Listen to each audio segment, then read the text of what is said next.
महाभारत के प्रतिष्ठित युद्ध में जब अर्जुन ने अपने प्रश्नों की श्रृंखला शुरू करी तो भगवान कृष्ण जानते थे कि ये जो प्रश्न है ये अर्जुन के मन से नहीं आ रहे हैं। ये हर उस मानव के मन में आते हैं जो ज्ञान और अज्ञान के बीच में कहीं झूल रहा है, एक छोटी सी लकीर पे चल रहा है। भगवान कृष्ण जानते थे कि ये जो जिज्ञासा अर्जुन के मन में है इसका जवाब देना बहुत जरूरी है, क्योंकि ये सिर्फ आज के उत्तर की बात नहीं है, ये सदियों के लिए मानव जाति को एक नई दिशा पर लेकर चलेगा। भगवान कृष्ण का गीता का उपदेश हमेशा के लिए हमारे पन्नों पर दर्ज हो गया, इतिहास के पन्नों पर दर्ज हो गया। और आज गीता को ना ही सिर्फ सनातन धर्म बल्कि दुनिया के हर धर्म के लोग मानते हैं कि वो एक ऐसी किताब है जो हमारे जीवन को सही दिशा दिखाने के लिए बहुत ज़रूरी है। नमस्कार, मेरा नाम है इति त्यागी और आपका बहुत स्वागत है क्वेस्ट फॉर लर्निंग के इस नए एपिसोड में। क्वेस्ट फॉर लर्निंग में आज हम बात करने वाले हैं श्रीमद् भागवत गीता के उन 5 उपदेशों के बारे में जो हमारे जीवन की दिशा को बदल देंगे, जो हमारे जीवन को एक नए रास्ते पर लेकर चलेंगे।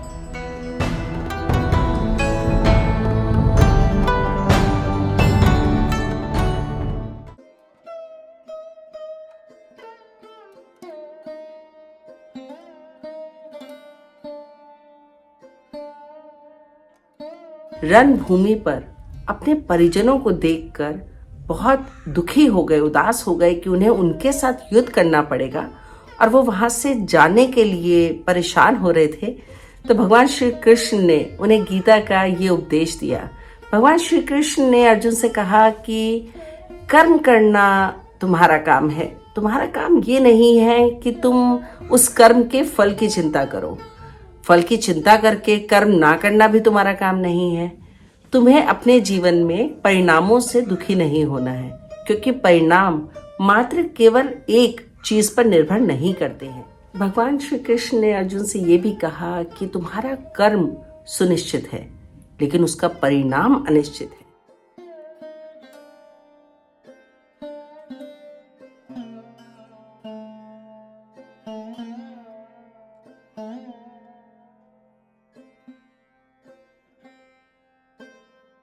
भागवत गीता के दूसरे अध्याय के 20वें श्लोक में ये बताया गया है कि आत्मा गौरवशाली है, वो निर्भय है और बुढ़ापे से मुक्त है। आत्मा ना कभी जन्मता है ना कभी मरता है। आत्मा किसी भी जन्म में जन्म नहीं लेता है।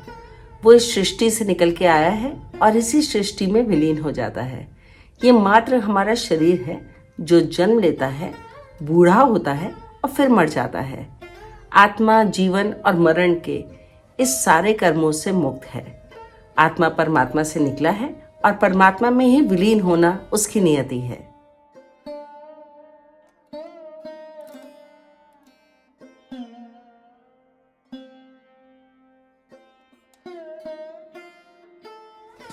काम, क्रोध तथा लोभ ये 3 प्रकार के नरक के द्वार बताए गए हैं। ऐसा बताया गया है कि मनुष्य जब काम में लीन हो जाता है और वो अपनी भावनाओं को नियंत्रण में नहीं रख पाता है, उसके जीवन के सारे भौतिक सुखों को प्राप्त करने की काम वासना उसके अंदर बढ़ जाती है, तो वो नरक की तरफ आगे बढ़ने लगता है। क्रोध मनुष्य को दोबारा से नरक की तरफ लेकर जाता है। ऐसा माना जाता है कि मनुष्य क्रोध में हमेशा ही अपनी बुद्धि का व्यय करता है।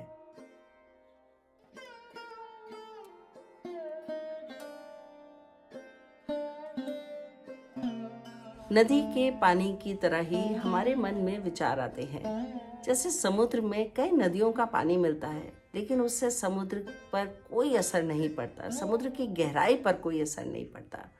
उसी तरह मनुष्य के मन में भिन्न भिन्न तरह के विचार आते रहते हैं, लेकिन उन विचारों पर नियंत्रण पाना बहुत ही ज़रूरी है। हर मनुष्य को चाहिए कि वो अपने मन को, अपनी मनोस्थिति को अपने नियंत्रण में रखे। ये मनोस्थिति किसी भी तरीके से प्रभावित नहीं होनी चाहिए। यदि आपके जीवन में सुख है तो आप बहुत खुश हैं और अगर दुख है तो बहुत दुखी हैं। ऐसी स्थिति से अपने को बचाना चाहिए। जीवन में सुख और दुख लगे ही रहते हैं, लेकिन अपनी मनोस्थिति को विचलित नहीं होने देना ही मनुष्य का कर्म है।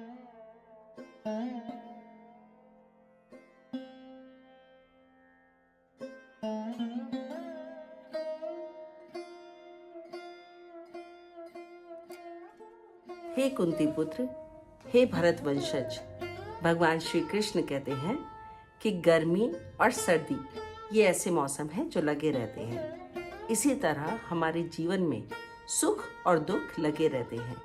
यदि आज आपके जीवन में दुख है तो आने वाले समय में सुख जरूर आएगा, और यदि आज आपके जीवन में सुख है तो दुख वापस से कभी ना कभी दस्तक जरूर देगा। यही हमारे जीवन का काल है। सुख और दुख गर्मी और सर्दी के उन मौसमों की तरह हैं जो हमेशा ही अनिश्चित है, कभी भी एक से नहीं रहते। जीवन काल में कुछ भी निश्चित नहीं है। मनुष्य के लिए जानना बहुत जरूरी है कि जो भी उसके पास आज है वो कल उसके पास नहीं होगा, और जो नहीं होगा उसकी चिंता उसे नहीं करनी चाहिए। हाँ, पर एक चीज जो निश्चित है वो है परिवर्तन, और परिवर्तन होते रहना ही जीवन का निहित सत्य है। तो भगवत गीता के इन 5 उपदेशों के साथ मैं अपनी वाणी को यही विराम देती हूँ। मैं आशा करती हूँ कि ये जो उपदेश आज मैंने आपके सामने कहे आपको पसंद आए होंगे, और आपको इनका वर्णन जिस तरह से मैंने किया वो आसान शब्दों में समझ आया होगा, ठीक लगा होगा। यदि आपको मेरे इस तरह की सीरीज क्वेस्ट फॉर लर्निंग पसंद आती है, कृपया इन वीडियोस को लाइक करें, अपने दोस्तों के साथ, अपने परिवारजनों के साथ शेयर करें, और इस चैनल को सब्सक्राइब करें ताकि आप बहुत ही अच्छी वीडियोस आने वाले समय में देख सकें।